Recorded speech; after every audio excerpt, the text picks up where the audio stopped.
Telling stories is an age-old way of passing on information, and it's been done for tens of thousands of years around the campfire. And at your forest school and outdoor sessions, it may be no different. And I'm going to tell you a story now, and it's a great little story to help you identify a certain species of tree, the Douglas fir. It's an old tale from the Native Americans, and the Douglas fir is from Northwest America and Canada. A long time ago, when the land was young, there stood a tall and proud Douglas fir tree, taller than any of the trees around. It had spreading branches which were festooned with cones and glossy dark green needles. A long winter came, and the animals and plants had shelter under the Douglas fir tree because it was tall and its spreading branches would protect the plants and animals from the worst of the snow. There was a little mouse that found shelter under that great Douglas fir tree, and it was sheltered from the worst of the weather, nestling in under the roots and keeping itself warm. But the mouse was hungry and it couldn't find any food to eat.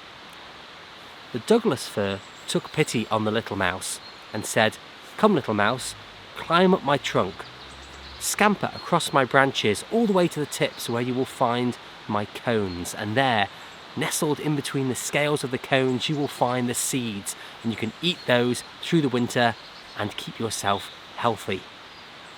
Now the little mouse did as the Douglas fir said, climbed up the trunk to the ends of the branches, found the cones and buried itself in, all the way in with its little nose, and got the little seeds out and feasted on those seeds throughout the winter. And the mouse grew fat and content, happy and healthy from all the seeds being full up in his tummy. Now this didn't go unnoticed. Other mice in the forest spotted the little mouse and saw that he was fat and healthy while they were thin, hungry and cold. And they asked the little mouse, "Where are you getting your food from?" But he wouldn't tell because he didn't want to share. But the next time the little mouse went feasting, the other mice watched and waited so they could learn his secret. And they saw the little mouse scamper up the trunk to the end of the branches and feast on those Douglas fir seeds inside the cones. And they thought, "We want some of that too." So they came en masse, scampering up the trunks across to the tips of the branches and burying their little noses into the scales of the cones, just like they'd seen the little mouse do. And they gorged and feasted on those seeds. But this was too much for the Douglas fir tree.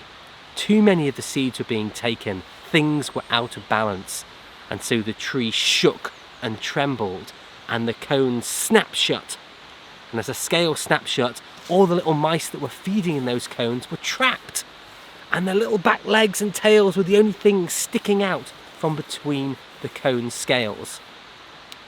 Now if you look at a Douglas fir tree, you will see the little mice are still there today, trapped in between the scales, and all you can see are their two back legs and then the little tail sticking out in the middle there.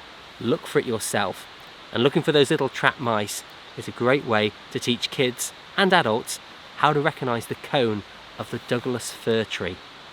It's a great little story, and it's an easy way to remember this distinctive feature of the Douglas fir. And although it's a tree that's from Northwest America, you will find it commonly planted here on country estates and in forestry plantations. So next time you're on a walk in one of those places, look out for the cone with the little mice trapped, their back legs and little tail sticking out between the scales. Well, I hope that story has inspired you, and let us know if you use it in your own outdoor educational settings.